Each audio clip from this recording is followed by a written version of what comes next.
Buonasera e ben ritrovati con l'informazione flash di newsicilia.it. Vediamo insieme i titoli più rilevanti del pomeriggio.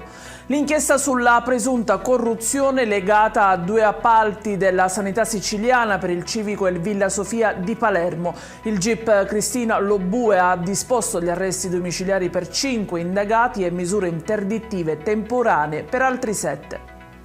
Gli agenti del Corpo Forestale della Regione Siciliana hanno concluso un'operazione di salvaguardia del fiume Eleuterio che dal lago Scanzano sfocia in mare tra Ficarazzi e Bagheria. Le operazioni hanno portato a denunce e sanzioni nei confronti di 3 oleifici di Belmonte Mezzagno e Misilmeri. Un rinvenimento particolare, quello fatto invece dalla Guardia di Finanza che durante un controllo all'aeroporto di Palermo ha trovato all'interno della valigia di un passeggero palermitano la testa di un coccodrillo essiccata e con i denti in vista. Il reperto è stato sequestrato e l'uomo denunciato a piede libero.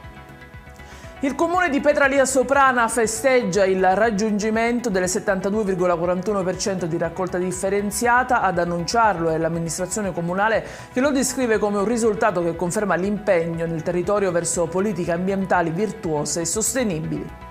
In chiusura il meteo, anche domani cieli sereni in tutta la Sicilia, nessuna allerta per quanto riguarda le piogge, le temperature invece saranno nella media stagionale.